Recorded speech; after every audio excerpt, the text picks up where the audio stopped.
सियापति रामचंद्र की जय। आप देख रहे हैं देश न्यूज। मैं हूं आपके साथ सूरज पाठक। हमारे खास कार्यक्रम वह जो जानना जरूरी है, इस कार्यक्रम में आप सभी का स्वागत करता हूं।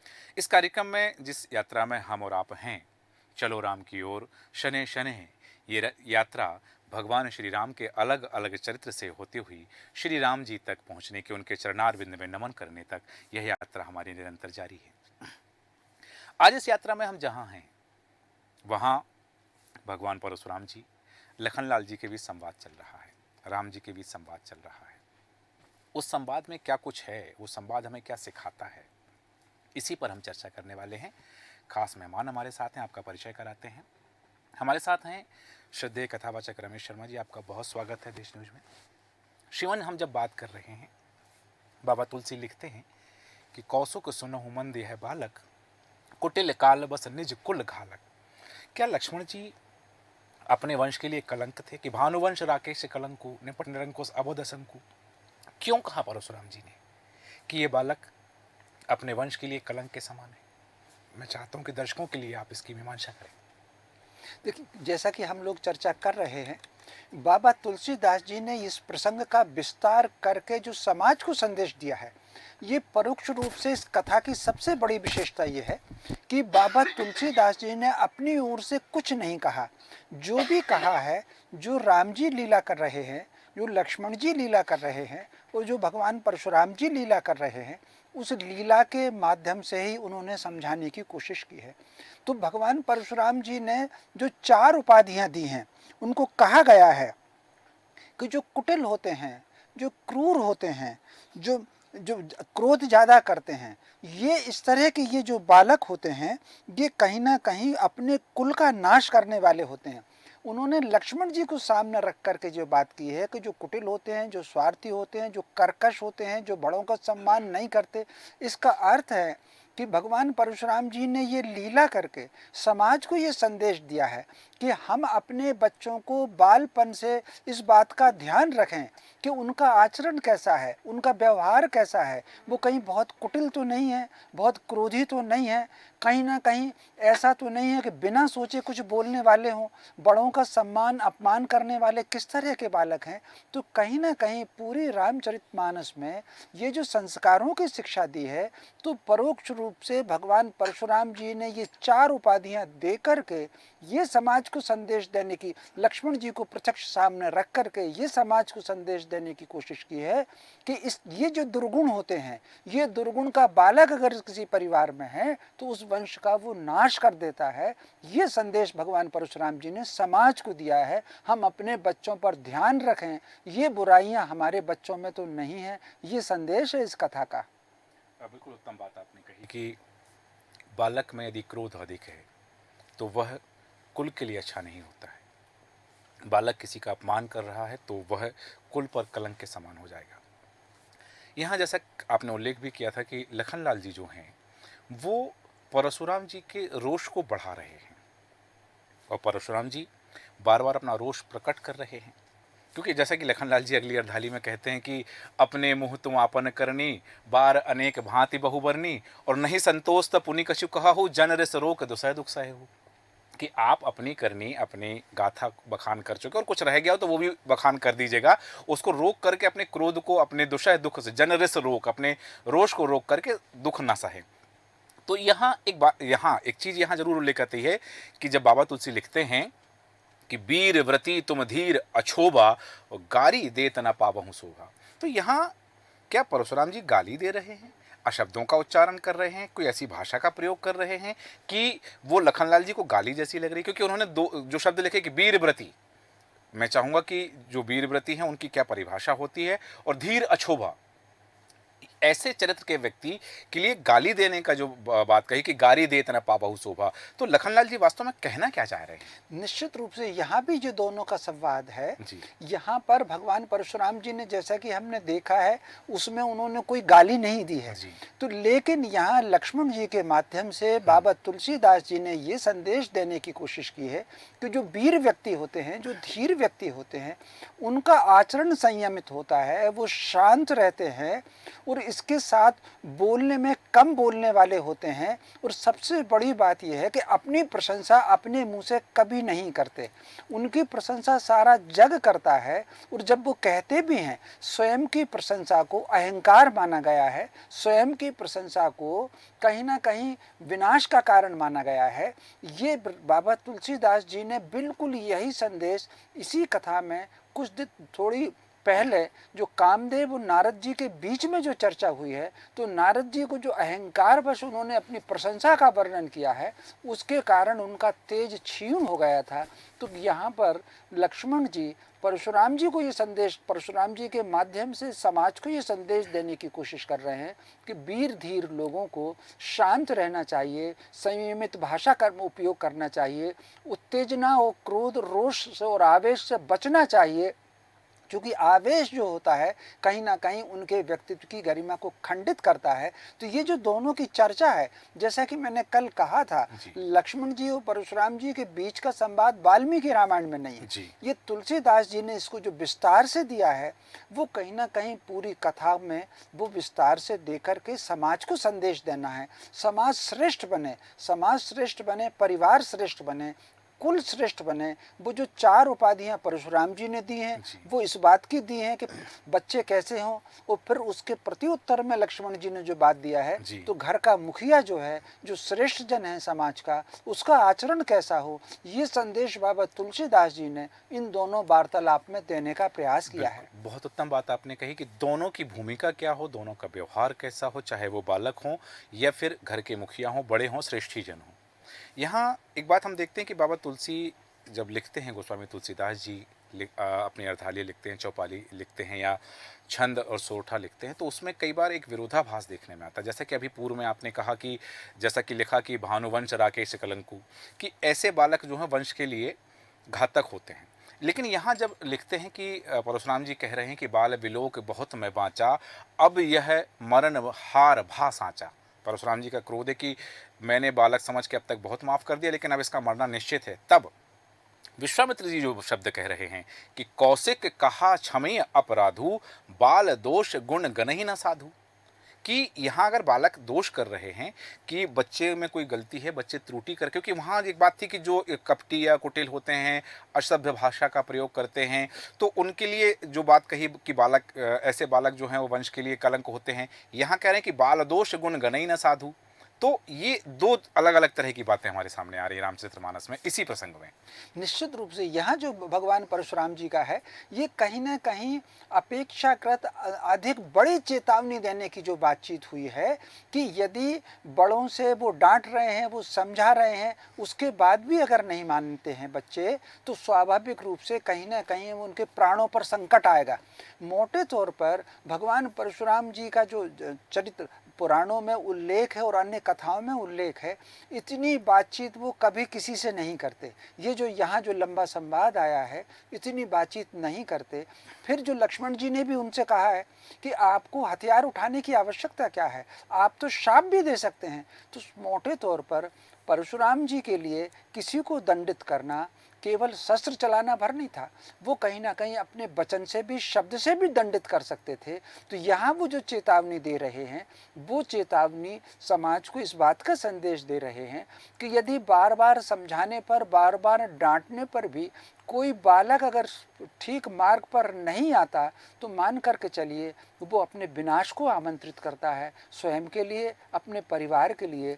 तो भगवान परशुराम जी लक्ष्मण जी के माध्यम से समाज को ये चेतावनी देने का प्रयत्न कर रहे हैं कि एक सीमा होती है किसी से भी चर्चा करने की, अपशब्द कहने की, उलझने की, लेकिन अगर सीमा से बाहर कोई बालक जाएगा तो वो अपने लिए संकट आमंत्रित करेगा। ये संदेश देने का प्रयत्न है यहाँ पर। बिल्कुल, आपने सही कहा कि हमें सीमा में रहना चाहिए।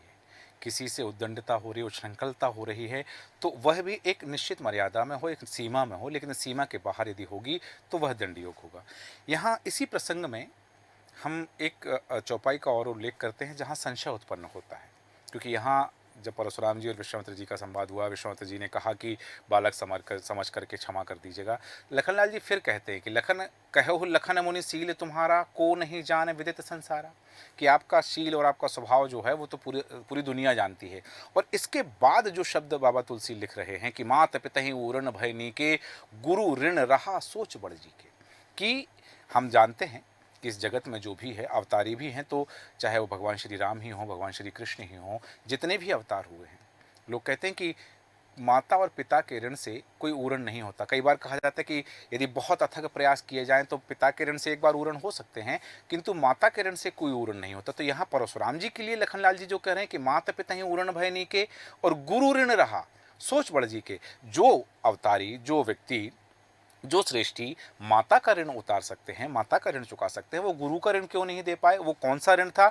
और लखनलाल जी का जो शब्द है कि सो जन हमरे ही माथे काढ़ा, क्या वो ऋण लखनलाल जी से, क्योंकि ले रहे कि वो हमारे माथे पर जड़ दिया है आपने, तो ये जो कथानक है तुलसीदास जी यहाँ क्या प्रस्तुत करना चाह रहे हैं? देखिए, स्वाभाविक रूप से ये जो चौपाई आई है, जी। ये बड़ी रहस्यमयी चौपाई आई है। और पुराणों में भगवान परशुराम जी के जीवन की एक कथा का प्रसंग आता है, जो इसमें कहा गया है कि आप माता और पिता के ऋण से ऊरण हो चुके हैं, लेकिन गुरु का ऋण आपके ऊपर शेष है। ये जो लखनलाल जी कह रहे हैं, ये दो अलग अलग कथाओं का घटनाक्रम आता है।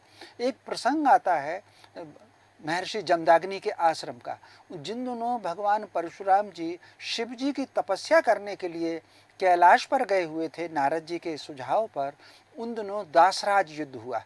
दासराज युद्ध में रुमण्यवान जो भगवान परशुराम जी के बड़े भाई थे, उन्होंने हिस्सा लिया। और इसी बीच में एक घटना और हुई, जो देवी रेणुका हैं, भगवान परशुराम जी की जो माता हैं, वो आयुर्वेद की और वनस्पति की बहुत अच्छी जानकार मानी गई हैं। आरोग्य की दृष्टि से जितना ज्ञान हो सकता था वो सारा ज्ञान उनको है। देवी रेणुका सती का अंश मानी गई हैं। और जिस यज्ञ कुंड में देवी सती ने अपनी आहुति दी थी, उसी यज्ञ कुंड से देवी रेणुका का जन्म हुआ है। देवी रेणुका यज्ञ सैनी थी, वो यज्ञ से उत्पन्न हुई हैं, तो उनको शक्ति का अंश माना गया है, सती का अंश माना गया है। इसी बीच में कुछ गंधर्व थे जो रक्त पित्तु रोग से ग्रसित थे। देवी रेणुका उनके उपचार के लिए हिमालय क्षेत्र चली गई थी।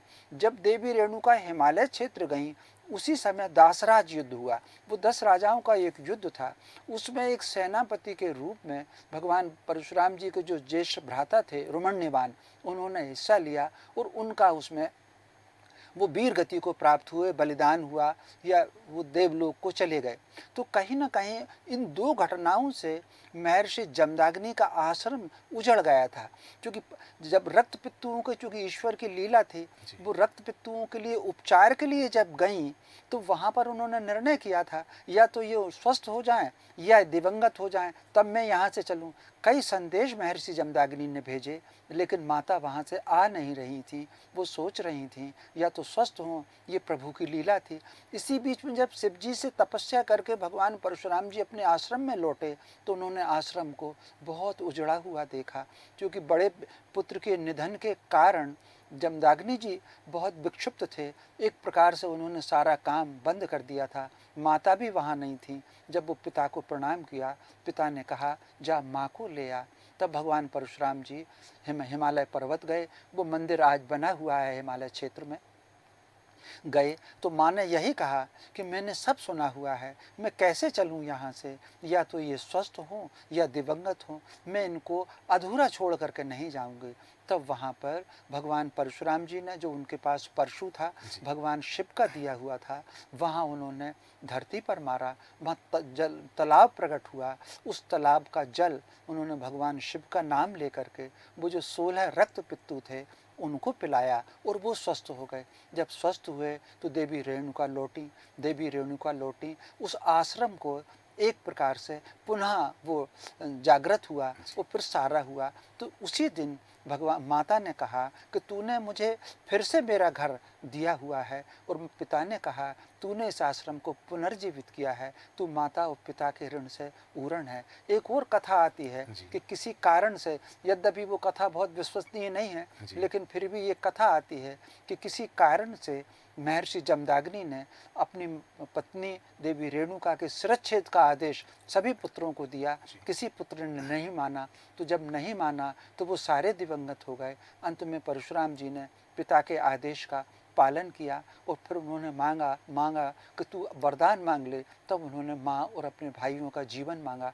तो कुछ लोग ये मानते हैं कि ये घटना इसके कारण, चूँकि उन्होंने पिता का आदेश का पालन करके माँ का शिरच्छेद किया और माता को पुनर्जीवन और भाइयों को पुनर्जीवन दे करके, ये माता पिता के ऋण से ऊर्ण है। लेकिन ये कथा बहुत विश्वसनीय नहीं है, ये जोड़ी हुई लगती है। रक्त पित्तों का उपचार, चूँकि हिमालय क्षेत्र में वो रेणुका कुंड है, रेणुका का मंदिर बना हुआ है, तो वो एक ठीक से लगती है। इसी बीच में सूरज जी एक कथा और आती है, क्योंकि भगवान परशुराम जी ने शिव जी की तपस्या की। उनके गुरु शिव भी हैं। भगवान परशुराम जी के कुल 7 गुरु हैं, उनमें एक गुरु भगवान शिव भी हैं। जब उन्होंने उनकी तपस्या की, उनसे परशु लिया, मन व्यापक गति उनसे प्राप्त की और सारी सिद्धियां उनसे जब प्राप्त की, तब उन्होंने गुरु दक्षिणा में कहा कि गुरु मैं आपको क्या भेंट करूं। तो भगवान शिव तो तपस्या में हुए। तभी माता पार्वती ने कहा कि मैं अपने माथे पर जो बिंदी लगाना चाहती हूँ वो शेष जी की मणि की बिंदु लगाना चाहती हूँ, तो मुझे शेष जी की जो मणि है वो ला करके दे दो। स्वाभाविक रूप से जितने भी अवतारों की कथाएं हैं उसका प्रसंग कहीं ना कहीं हमको देखने को मिलता है।